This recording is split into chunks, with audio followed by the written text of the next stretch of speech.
Battlebots is back! Kinda. It's Battlebots Faceoffs, a web-exclusive Battlebots competition which they advertise as a pre-qualifier to World Championship 8. I'm glad to see Battlebots are keeping the dream alive because I know that there has been some doubts after the lengthy time since World Championship 7. I am certainly hoping that we get to see World Championship 8 before too long, and I think it's great to see them, doing what they can to keep the US heavyweight scene alive.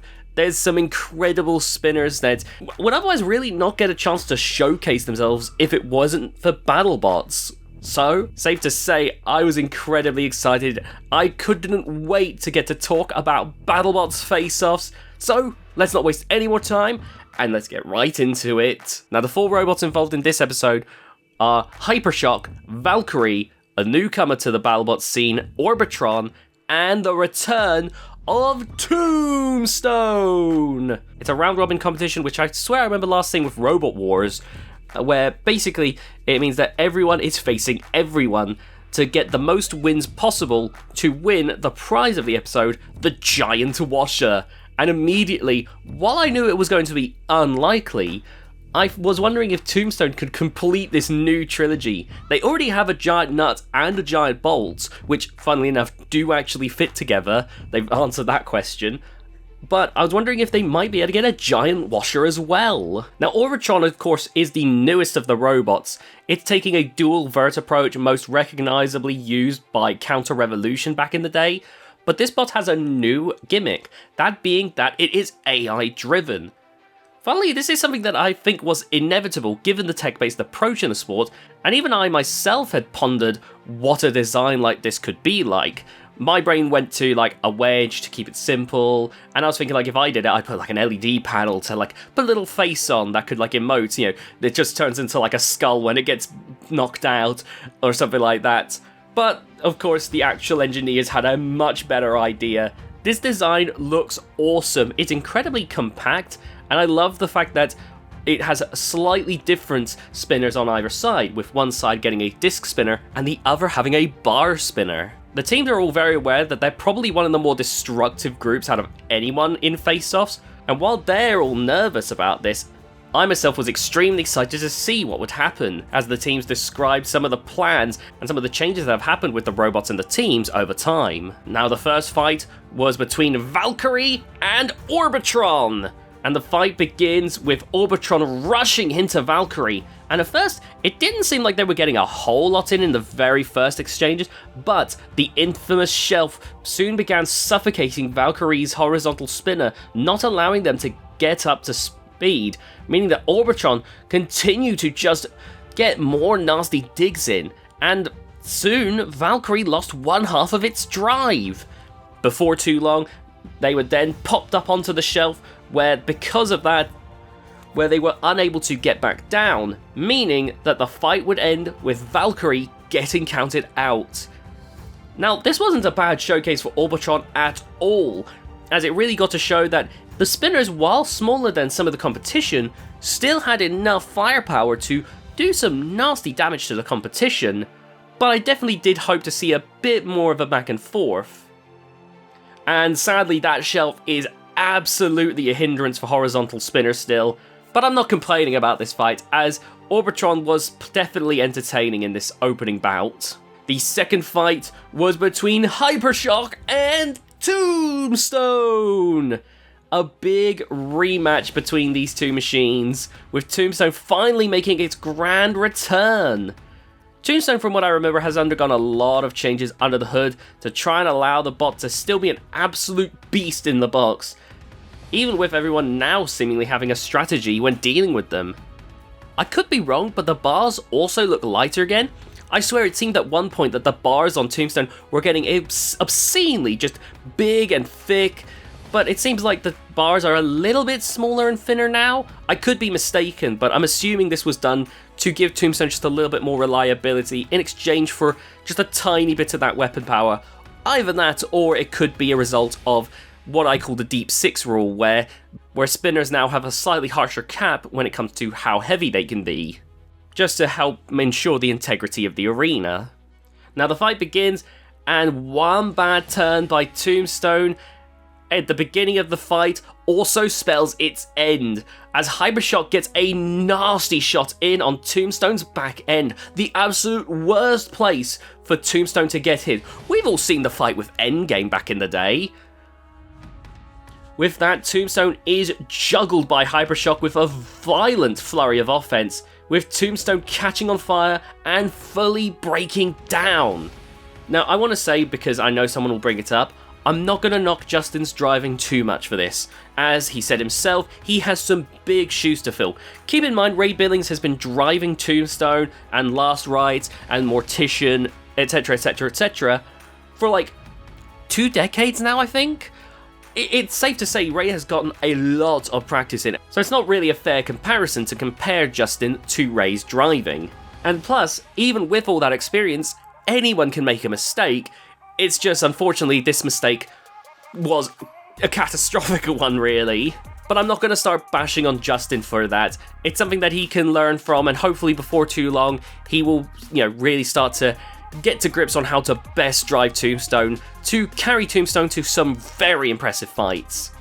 With that being said though, the fight was short, sweet, and incredibly brutal. While we haven't gotten to see that peak Tombstone performance just yet, Hypershock is a beast in the box, and it's always fun to watch. They then move on to the next day, where we see the teams all observing Orbitron and discussing how different it might be to fight an AI robot versus their many years of experience fighting human opponents, and whether AI was truly going to be better than fighting a human. But we didn't have to worry about that too long, as the next fight was Orbitron versus Hypershock. As cool as Orbitron's design is heading into this, I definitely felt like Hypershock had the upper hand. The forks on Orbitron did look pretty nice and low, but they were a little on the longer side, and I was a little concerned about how tough they were going to be. Turns out I didn't need to worry. The fight began and Orbitron raced out surprisingly quicker than Hypershock was willing to go. But it didn't matter, as the fight is another short but sweet encounter as Orbitron is popped up and flipped over by Hypershock's nasty spitter, who then corrals them into the corner and over the wall with another shot, causing Orbitron to be out of the arena and eliminated. So far, all of these fights have been incredibly short, but Hypershock, being as speedy as it is, being as aggressive as it is, makes sure that these short fights are still incredibly entertaining. And after the fight, we actually got to see how warped one of the forks on Orbitron ended up, so it might have been for the best for Orbitron this time around that the fight ended as quickly as it did, given it's going to have more fights after this. Next up was Valkyrie versus Tombstone, and the moment I realized this fight was going to happen, I was certainly excited. I felt this was a great chance for Tombstone to really get to exercise some of its power, and Valkyrie I consider a pretty reliable robot generally, so I was definitely curious to see how this fight would end up. Now the fight begins, and both get up some lovely speed as they get clashing. And while Tombstone did get more shots in due to the increased reach they have over Valkyrie, Valkyrie's shape caused Tombstone to go flying across the arena, similar to the fight Tombstone had with Rotator back in the day. This gave Valkyrie a chance to get some damage in itself while Tombstone was trying to recover, and by the time Tombstone seemed to somewhat recover, the damage had clearly built up, as Tombstone's spinner gave up the ghost with a puff of smoke. Now, they heavily cut down this fight in the Faceoffs episode, however you can watch the full fight. I'm going to tell you this, you're not missing much. They definitely made the right call, majorly cutting out this fight. Like when I saw the cut, I was thinking, dang, they cut out like half this fight. There's a reason, because the rest of the fight is just Tombstone with no spinner trying to avoid Valkyrie, and half of Valkyrie's drive breaks down, so Valkyrie can't even really do anything except crab walk. The rest of the fight, nothing really happens. Like, it's sadly very disappointing an end, and it goes to the judges, which, as this was a live event, Battlebots makes sure that the judges are the audience. If you've ever watched my shorts fights, which people request that I do, and it goes the full 3 minutes and I leave it to you guys in the comments to decide who won, it's basically like that. Whoever gets the louder cheer ends up winning the competition, and in this case, Valkyrie came out on top. Honestly, a very disappointing fight. The opening bit is super cool. It's exactly what I was hoping for from a fight like this. Tombstone hitting extremely hard, but Valkyrie being reliable and enduring. But then both robots started suffering catastrophic issues. Valkyrie's drive was giving up the ghost, Tombstone's spinner gave up, and it meant that we ended up with two robots that couldn't or wouldn't clash again. Now, Battlebots Faceoffs is actually uploaded into two parts. So, that was video 1 of Battlebots Faceoffs episode 1, and now we move on to part 2. Now we see the teams preparing, and Valkyrie is testing to see how the robot drives differently when it's upside down, because evidently when you've got a big horizontal spinner on the bottom, once it gets flipped to the top, that will likely change how the robot drives. Well, disaster strikes as Valkyrie catches on fire, meaning that they now have to completely strip down the robot to get it ready for its next fight. Before that though, it was time for Orbitron versus Tombstone! Now, Tombstone was basically out of the running at this point, but this was a good chance for Tombstone to potentially change the results. I mean, if Orbitron won, then that would be, 2 wins under Orbitron's belt, but if they lost, then Orbitron would also be out of the running for the giant washer. And safe to say, the title of the video being The Death of a Legend had me extremely nervous heading into this. Given Tombstone was already having a fairly rough run in this, I was concerned that this is going to be utterly brutal. Now the fight begins, and one shot seems to spell the end immediately. Tombstone is rammed into and sent into the screw with an almighty shot from Orbitron, and with a burst of sparks, their weapon dies. When they get down, Tombstone is trying once again to create some distance, but Orbitron is relentless, using both of its spinners against Tombstone in a relentless barrage of little digs and attacks. If you're a Tombstone fan, and you're watching this at this point, your heart has to be sinking. I'm expecting complete catastrophe at this point, when suddenly Orbitron stops moving. Now it seems to be that Orbitron is high-centered as Ray lets out his evil laugh, and I was thinking that somehow Tombstone had gotten by on a miracle when Orbitron suddenly sprung back to life, getting more attacks in. Maybe Ray let out his evil laugh just a little bit too early. However, Orbitron would soon stop for a second, and in this case, final time, as it was counted out, giving the win to Tombstone. Tombstone may be one of the biggest hitters in Battlebots, but sometimes reliability does win out in a fight, and you can see that in this fight. Honestly, this wasn't a bad fight overall. I love shock victories like this, because it means that anything can happen in the Battlebots, nothing is ever for certain. And while on paper Tombstone won, I feel in spirit Orbitron absolutely had that, as they were extremely aggressive and they got a lot of damage in before their bot gave up the ghost. Better, and it was made even better with a nice segment right after the fight, with Ray reassuring the Orbitron team.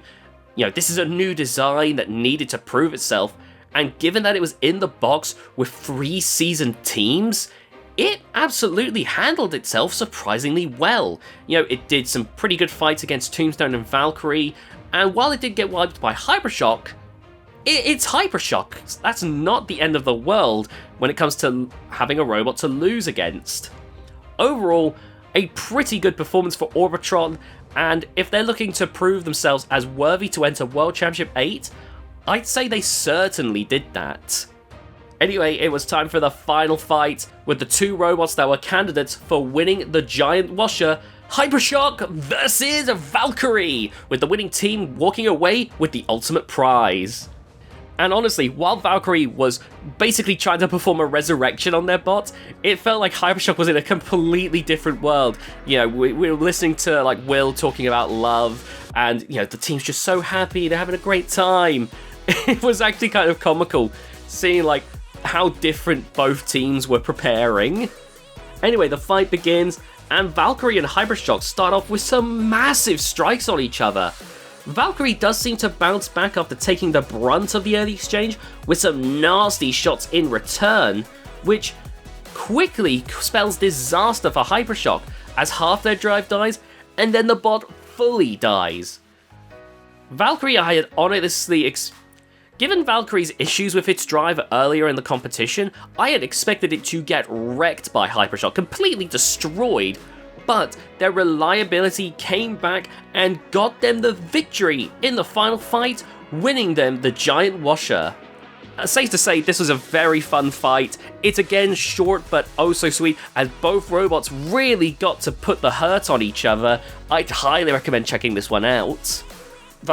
In the end, Valkyrie ends up winning the giant washer due to the due to the final face-off, and overall, I gotta say, this wasn't bad.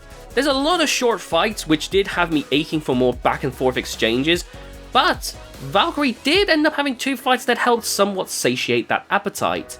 Tombstone vs Orbitron and Valkyrie vs Hypershock were my favourite fights in this episode, as both were extremely action-packed and had some nice back and forth exchanges. But I'd say overall, if I was to pick a robot that was the most entertaining, I don't think Hypershock had a single dud fight. All of its fights were very entertaining to me, and I'd highly recommend checking this out on Battlebots' YouTube channel. And they even have the full fights in case you want to check them out for yourselves, because obviously they do trim them down for the face-off episodes. So you get the best of both worlds. If you feel like, oh, they cut out something that made you miss out on the full experience, you can go and watch the full fight as well. And generally with this format, I'm loving the combination of seasoned Battlebots veterans combined with brand new teams and designs. And I'm looking forward to talking about the next episode, which is going to have Mad Catter, Scorpios, and new robots Calypso and Roundhouse. But yeah, this gets a high recommendation from me. Anyway, thank you so much for watching this review of Battlebots Faceoffs Episode 1. What did you think of this episode? Did you like it? Did you dislike it? How does it feel to see Battlebots back in some form or fashion? Sure, it may not be World Championship 8, but does this at least help satiate your appetite for more Battlebots content? Let me know down in the comments section. If you enjoyed this video, please be sure to leave a like, subscribe and hit that notification bell to be notified of future videos on the channel. I'm hoping to post reviews a bit more regularly once again. There's plenty of stuff to review, and in fact in the UK, there's a competition Mech Mania that recently came out that I'm also going to be doing reviews for, so if you wanted to see what the UK scene is up to, then that might be worth checking out. Anyway, and if you want to support the channel an extra special amount, then consider becoming a member on the channel. It's the biggest way of supporting the channel. You get access to custom emotes, as well as members-only videos. I actually released quite a few of them this week, so hey, maybe you want to check them out. There's a big playlist, which is quickly approaching the triple digits in terms of how much content there is, and I recently actually made one of those members-only videos public. That being a review of World Championship 1's bonus/unaired fights. Anyway, I hope you all enjoyed, and I'll see you all next time. Bye guys!